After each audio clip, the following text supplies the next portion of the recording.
గండికోటలో minor బాలిక అనుమానాస్పద మృతిపై లోకేష్ తల్లి కీలక వ్యాఖ్యలు చేశారు. లోకేష్ ఆ బాలిక ప్రేమించుకున్న మాట వాస్తవమేనని, పలుమారు లోకేష్కు వార్నింగ్ ఇచ్చామని అన్నారు. తన కొడుకు తప్పు చేసి ఉంటే శిక్షించాలన్నారు.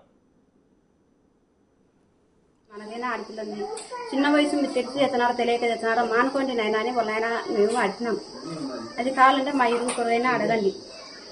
వాళ్ళు ఏమన్నారు? ఆడిపోయి పటాకులు పెట్టింటే వాళ్ళు కొట్టుకుంటూ వచ్చినారు. మాకు చెప్పలేదు మీ పిల్లోడు ఇట్లా పటాకులు పెట్టినారని చెప్పినారు, కానీ మీ పిల్లోడు మా పిల్లని ప్రేమిస్తున్నారని చెప్పలే.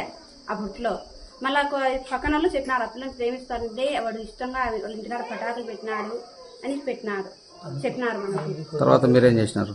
మా పిల్లోని మేము కొట్టుకున్నాం, అడిచినాం నైనా పెట్టొద్దురా అట్లా ఇదాన పోయి వాళ్ళ ఇళ్ళకాడ పటాకులు పెట్టొద్దు మనము అని మేము అడిచి మా పిల్లోని మేము కొట్టినాం. వాళ్ళు కొట్టినది మా పిల్లోడు మాకు వచ్చి చెప్పలే. కొట్టినారు మా పిల్లోని దావన పట్టుకొని ఏంటి నాకు పటాకులు పెట్టినారు అని. అప్పటికి వాళ్ళకి తెలిసిందో ఏమో మాకు తెలియదు. నిన్న ఏం జరిగిందమ్మా? నిన్న గండికోటకు పోతున్నారని నిన్న వచ్చింది సార్. మాకు గండికోటకు పోయేది నాకు తెలియదు. మా పిల్లలకు బాగాలేక మేము హాస్పిటల్లో ఉన్నాము.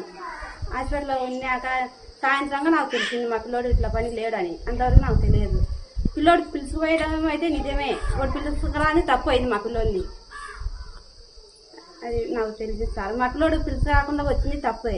పిలుచుకో తింటే ఇంత సమస్య ఉండకూడదు. నా కొడుకు కానీ తప్పు చేసేయండి, నేను మీరు ఏదైనా చేసేయండి మా పిల్లోని.